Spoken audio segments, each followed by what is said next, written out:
She only wanted a simple dinner, a quiet table, a warm meal, nothing complicated. Then the waiter smiled, asked a question in fast English, and Clara got lost. One question. That was all it took. No subtitles, no slow voice, no second chance, just a polite smile, a menu in her hands, and English moving too fast. She caught a few words. Chicken. Special. Sauce. Side? Not enough to understand, just enough to panic. So she did what many people do. She nodded, she smiled, and she said, "Yes, please." Not because she was sure, but because she was scared to stop the moment. A few minutes later the plate arrived, and in 1 second, Clara knew. This was not what she meant to order. She did not order the wrong food because she was incapable. She ordered it because fear answered first. And that is where this story changes.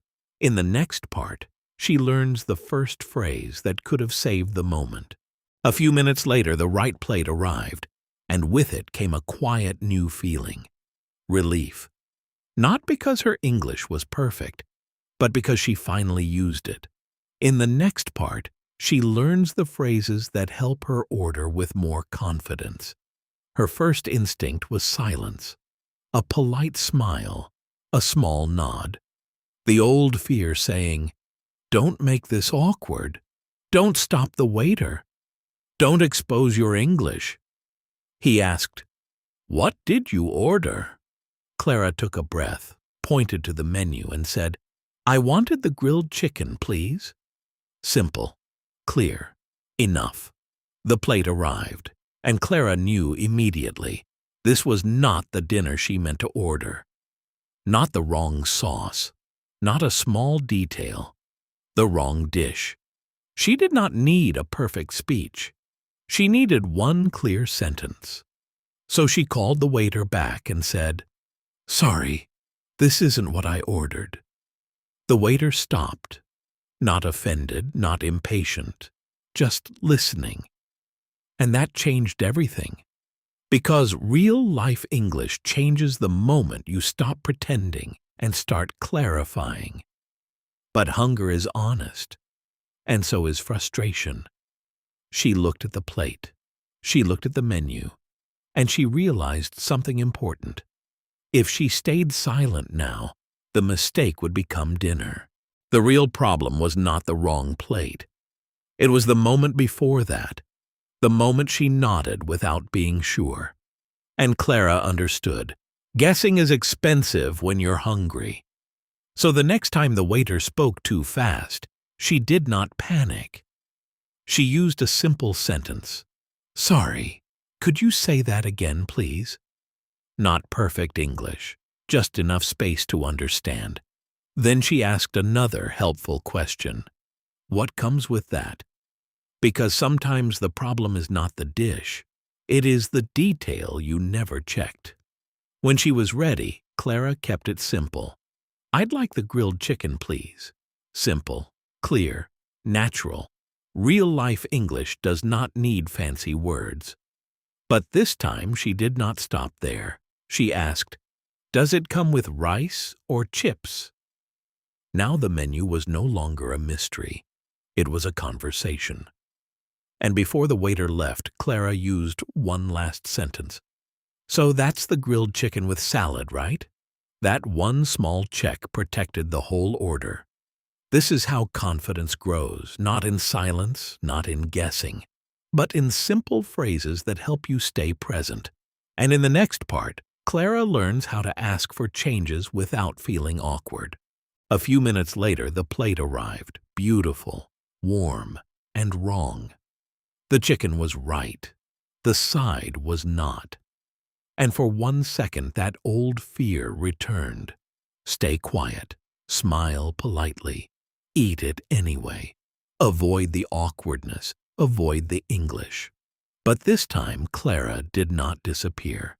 She took a breath and said, "Sorry, I asked for the grilled chicken with salad."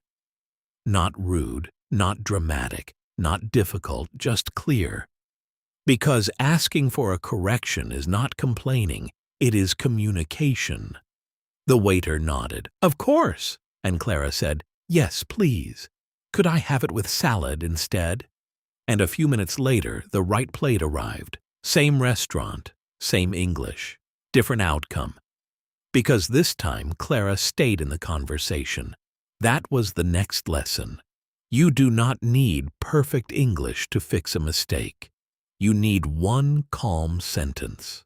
And in the next part, Clara learns how to ask for what she wants with even more confidence. The right plate arrived, and with it, something new, relief. Then the waiter smiled and asked, "Would you like anything else?" This time Clara did not panic. She listened. She knew what she wanted: water and the dressing on the side. Simple ideas, ordinary ideas. But real-life English is made of ordinary ideas spoken at the right moment. So she started with one sentence. "Could I have some water, please?" Not fast, not perfect, but clear.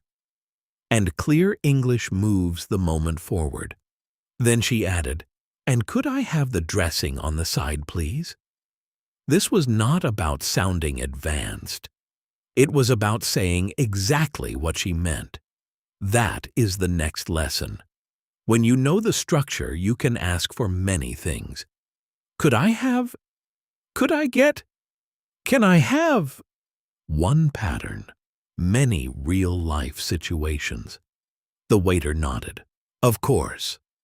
A few minutes later, the water arrived, the dressing arrived, and Clara felt something bigger than relief. Participation. Because this is what confidence sounds like. Not a perfect accent, not a perfect sentence, just a calm voice asking clearly for what you need. And in the next part, Clara learns one more useful phrase. The bill, please. That day, Clara learned something important. English is not just about words. It is about being able to stay in the moment. Confidence in English is not about sounding perfect. It is about asking clearly, listening calmly, and trying again. If you have ever not understood someone in English, felt embarrassed, or stuck, guessed, instead of asking, you are not alone. The good news? You can change that. Step by step, story by story. That is why I share real English stories every week, so you can learn the language the way life actually speaks it. If this story helped you, please subscribe, so you do not miss the next story. And if you want to help this channel grow, like this video and turn on notifications. It helps more learners find these stories. If you want to go deeper, my full English training is waiting for you. The link is in the description and in the pinned comment. Thank you for being here. Subscribe, like, turn on notifications, and if you are ready, my full training is waiting for you. See you in the next story.